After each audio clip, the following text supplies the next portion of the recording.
Welcome to you both. Scott, what unique challenges are retailers facing in Asia right now, and how are you responding to those challenges?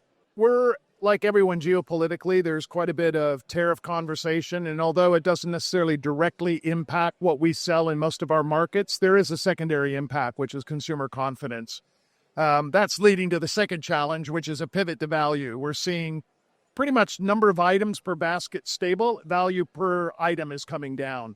The third is while all that's happening with the customer, we're having to also keep up with technology and AI becoming a very, very real, I think, challenge in terms of how do you execute it across your business very quickly, keeping up. Let's stick with AI for a moment. How are you using it to make decisions? Where are you seeing it have the most impact? I think three areas. The first is customer personalization. We have a loyalty program. How do we leverage that data to improve the shopping experience? The second is how do you run a better business? So how do you use the tools for our merchants to think about their assortment? How do they replan their planograms and the space management? And then the third is just taking cost out. A lot of jobs are being replaced by AI. So we're working across all three of those areas. Sumit, does that resonate with what you're seeing across the industry? Yeah, I think some of the themes are certainly consistent across regions.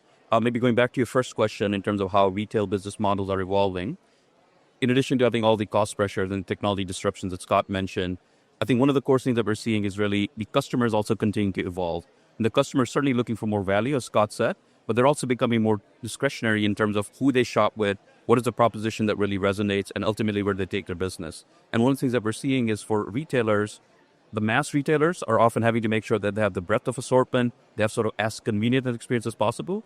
But the specialty retailers, I think, have a unique opportunity to really differentiate and stand out, whether that's a specialist like in the alcohol space or the toy space, or a natural organic player, for example. So I think there's a lot of opportunity for retailers to still differentiate while making sure they're still addressing some of the fundamental challenges that Scott mentioned.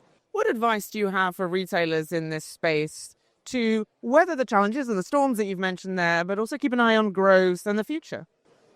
Yeah, I think it's a tricky equation, but I think senior executives in retail have had to navigate this equation for years.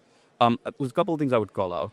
One, you have to have the right execution discipline, because if you don't have that, not only are your costs not in the right place, but also you actually disappoint your customers. But the second piece is really figuring out what is distinctive about your proposition and how can you use that to drive growth. And again, that means different things for different people.